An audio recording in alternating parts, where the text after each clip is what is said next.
And just to show you that while we are members of the Lampoon sort of Illuminati in our own minds, we also occasionally go out of the anointed few and find architects to do and other people to do things. John Tittmann is a partner at the great Boston firm of Albert Ryder and Tittmann, whose work, both building houses, museums, lots of restoration and preservation work, and John Tittmann's own personality seemed perfectly suited to be the local architects who have now going on practically a decade, working on the current renovation of the castle, and most especially the space that was, you heard earlier, built as a shop space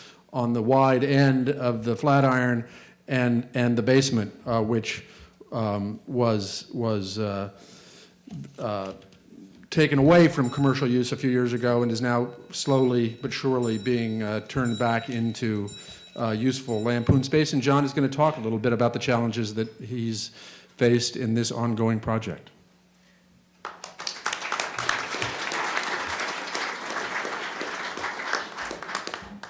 Good evening. Let's see, so we were asked to help think about the building both inside and outside. And there were a number of projects that were very specific to do on the inside that were sort of flavorful and sort of fun.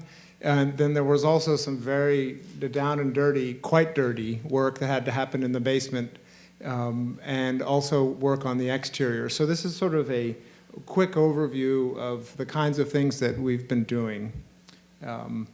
So one of the things that we first did is we went to the Boston Public Library where the existing drawings, where original drawings exist, and we were able to get, you can get full-size copies scanned of them. So these are the drawings that,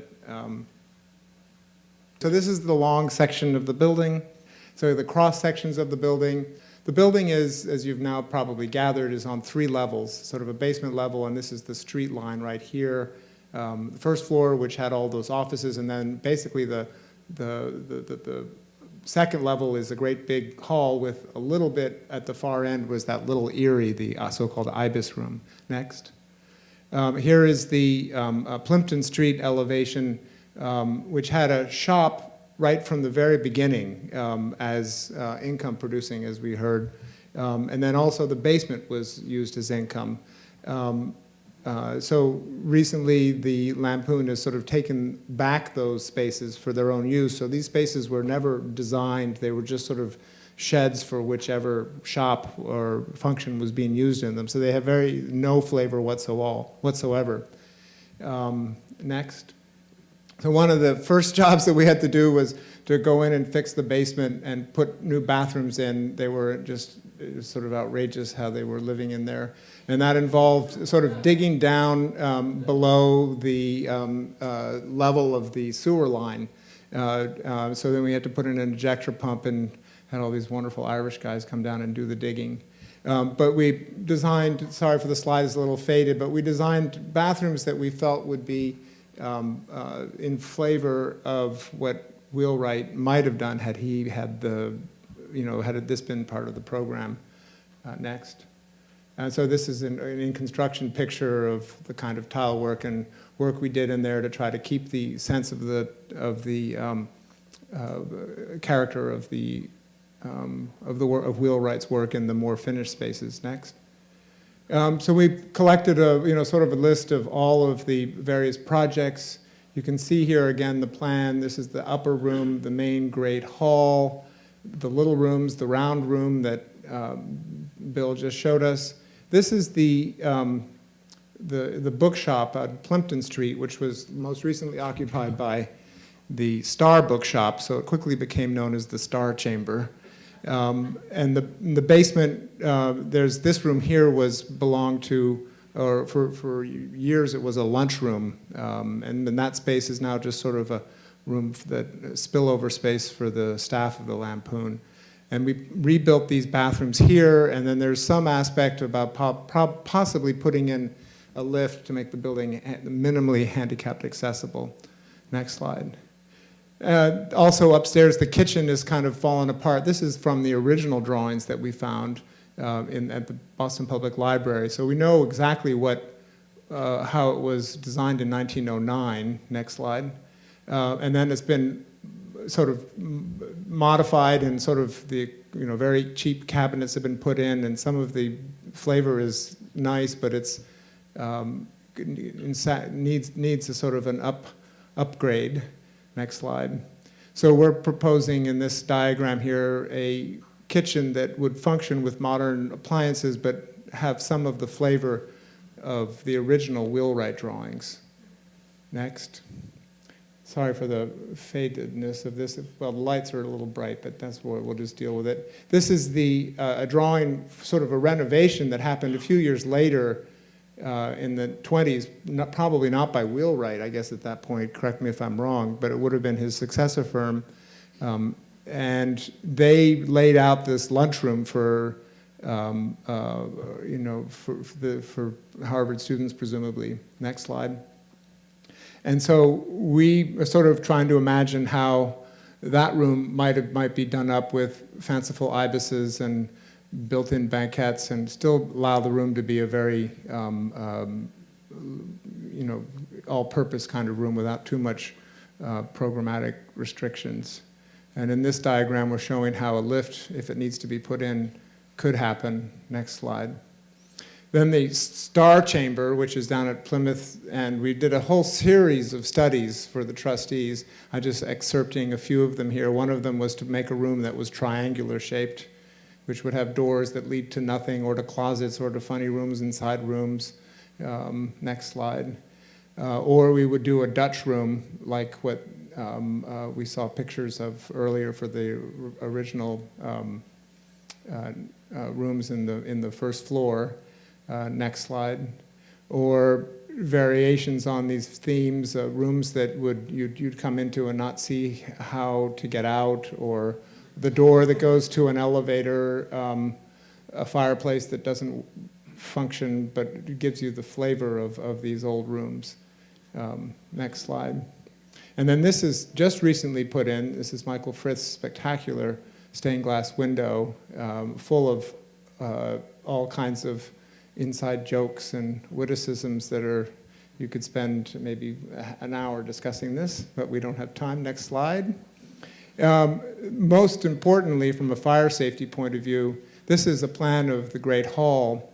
When you run the code math on how many people can fit in the Great Hall to code, the total is 8. So when you look at the egress, the only way to exit this Great Hall is through this narrow corridor and down a single stair. So that's of some concern to the trustees. And given recent events, it is a very real one. So the idea is to cut a fire egress out the back here and create a fire escape that would sit in a balcony, and then the fire escape would drop down the way they do on alleys. But the balcony would be done in a way that would presumably be in keeping with the ironwork of the styles of this original building. And then, of course, we'd have to have some Rube Goldberg-y kind of system to do the counterweight. But it would all be, we hope, in keeping with the flavor of the building. But this is a very real problem, of course, that we do have to be mindful of. Next. Another very important, and at this point, the most critical thing, it's nice to think of fixing up the inside rooms, but the most critical thing is, of course, the exterior. One sort of fun thing to just quickly note on the side, because the building gets wider, is it narrow here and wide down here, and the ridge of the building gets taller and taller as it goes back. It's a kind of a curious function of the geometry. But anyway, this is a scan of the drawing that the masonry expert that we retained to. We got a truck with a bucket lift, and we looked at every square foot of the building and made notes about all of the critical conditions that need to be addressed. Next slide. So, if you walk by today, you'll see stainings, which of course means stains are bad. That means water is leaking in a way you don't want it to. So you see these kinds of things. Next slide. Like on this side on Mount Auburn Street, because the water gets sort of stuck back here because the flashings have failed over time. This kinds of streaking means the water is leaching through in ways that it's not supposed to. Next. On the Plimpton Street side, the chimney probably gets water in it. Water gets down into a beam, which is back behind here, which we know the size of because we have the drawings. You see the discoloration here on that lintel. Next slide. And the lintel is cracked and is pulled apart. We put in a temporary brace here to keep it from falling on your head. There are further cracks here and here because the lintel wants to tip down and is breaking these two capitals. Next slide. There are cracks that run through bricks and up and down.